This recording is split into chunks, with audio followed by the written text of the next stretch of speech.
یہ سال 616 ہجری ہے۔ مکہ کی گلیوں میں کچھ ہو رہا ہے۔ لوگ آپس میں سرگوشیاں کر رہے ہیں۔ وہ ایک دوسرے سے پوچھتے ہیں، کیا واقعی ایسا ہوا ہے؟ ایسا لگتا ہے جیسے فرشتے بھی کھڑے ہو کر یہ منظر دیکھ رہے ہوں۔ وہ شخص جس کی وجہ سے یہ ساری ہلچل ہے گلی کے کونے سے نمودار ہوتا ہے۔ 2 میٹر لمبے قد کے ساتھ وہ شان سے چل رہا ہے۔ وہ اتنا دلیر ہے کہ کسی کو بھی اس سے مقابلے کا خیال نہیں آتا۔ ہمارے نبی صلی اللہ علیہ وسلم کے الفاظ میں شیطان اسے دیکھ کر راستہ بدل لیتا ہے۔ وہ خانہ کعبہ کے قریب جاتا ہے اور بلند آواز میں کہتا ہے، اشہد ان لا الہ الا اللہ و اشہد ان محمد رسول اللہ۔ میں گواہی دیتا ہوں کہ اللہ کے سوا کوئی معبود نہیں اور محمد اللہ کے رسول ہیں۔ وہ مکہ کے سارے طاقتور لوگوں اور مشرکین کے بگڑے سرداروں کو للکارتا ہے۔ پہلی بار کسی مسلمان کی آواز اتنی بلند ہوئی ہے۔ یہ مکہ کے مشرکوں کے لیے ایک زبردست نقصان ہے۔ کیا عمر بھی مسلمان ہو گیا؟ اگر ایسا ہے تو مسلمان اب مزید کمزور اور بے بس نہیں رہے۔ لیکن یہ کیسے ہوا کہ عمر، جس نے یہ فیصلہ کر کے اچانک طاقت کا توازن بدل دیا، اسلام کا ایک بدترین دشمن، اس کے عظیم ترین سپاہیوں میں سے ایک کیسے بن گیا؟ وہ تو نبی کریم صلی اللہ علیہ وسلم کو قتل کرنے کے ارادے سے جا رہا تھا، پھر وہ اچانک کیسے نبی صلی اللہ علیہ وسلم کے دین کے لیے جان دینے کو تیار ہو گیا؟ بعد میں وہ نبی صلی اللہ علیہ وسلم کے سب سے عظیم اور قریبی صحابہ میں شامل ہوا اور آپ صلی اللہ علیہ وسلم کے بعد دوسرا خلیفہ بنا۔ یہ دنیا کے سب سے دلچسپ قصوں میں سے ایک ہے، عمر رضی اللہ عنہ کے اسلام قبول کرنے کا قصہ۔ عمر رضی اللہ عنہ کے والد خطاب قریش کے ایک قبیلے بنو عدی کے سردار تھے۔ عمر نے بہترین تعلیم حاصل کی۔ وہ نہایت ذہین اور انتہائی طاقتور نوجوان تھے، کیونکہ انہوں نے اس پہلوان کو شکست دی جو ان کے علاقے میں ناقابل شکست سمجھا جاتا تھا، لہٰذا مکہ والوں نے انہیں مکہ کے محافظ کا لقب دے رکھا تھا۔ پھر وہ اپنی ذہانت اور طاقت کی بدولت اپنی قوم کے سردار بن گئے۔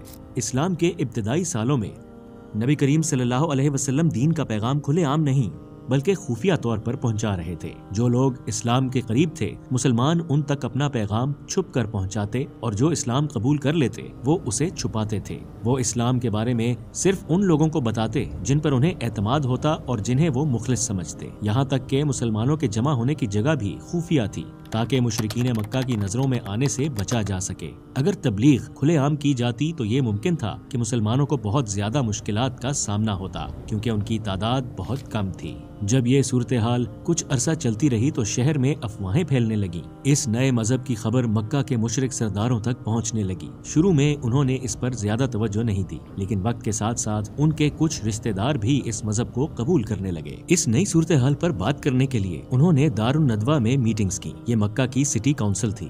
ہر خاندان کے سربراہ ان میٹنگز میں شریک ہوتے تھے۔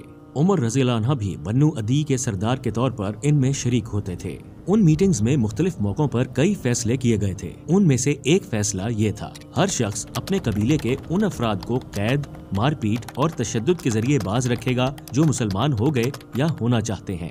چنانچہ عمر رضی اللہ عنہ اپنے قبیلے کے مسلمانوں کو باندھتے اور انہیں کوڑے مارتے، یہاں تک کہ مارتے مارتے خود تھک جاتے۔ اس وقت مسلمانوں میں ان کا لقب ظالم مشہور تھا۔ چونکہ تبلیغ خفیہ طور پر ہو رہی تھی، اس لیے عمر رضی اللہ عنہ ابھی تک اسلام کی اصل حقیقت سے ناواقف تھے۔ وہ اپنے خیال میں اچھا کام کر رہے تھے، کیونکہ ان کے نزدیک نبی صلی اللہ علیہ وسلم ایک ایسے شخص تھے جو اپنے ذاتی فائدوں کے لیے عربوں میں اختلاف پیدا کر رہے تھے، اور عمر اپنی قوم کو اس خطرے سے بچانے کی کوشش کر رہے تھے۔ وقت کے ساتھ مسلمانوں پر ظلم ناقابل برداشت ہو گیا۔ اس کے نتیجے میں کچھ مسلمانوں نے اللہ کے رسول صلی اللہ علیہ وسلم سے اجازت لے کر حبشہ کی طرف ہجرت شروع کی۔ ان مسلمانوں میں ایک عامر بھی تھے۔ وہ پہلے عمر رضی اللہ عنہ کے والد خطاب کے غلام تھے، مگر پھر آزاد ہو گئے تھے۔ عامر اور ان کی بیوی لیلا بھی ہجرت کرنے والوں میں شامل ہونے کی تیاری کر رہے تھے۔ عامر کسی چیز کی ضرورت کے لیے باہر گئے ہوئے تھے۔ اسی دوران عمر رضی اللہ عنہ لیلا سے ملتے ہیں اور پوچھتے ہیں، کیا تم لوگ کہیں جا رہے ہو؟ انہوں نے جواب دیا، ہاں، تم نے ہم پر اتنا ظلم کیا ہے کہ جب تک اللہ ہمیں کوئی اور راستہ نہ دکھائے ہم اللہ کی دوسری زمین پر جا رہے ہیں۔ عمر غیر متوقع طور پر نرم لہجے میں کہتے ہیں، اللہ تم سب کی مدد کرے، اور پھر چلے جاتے ہیں۔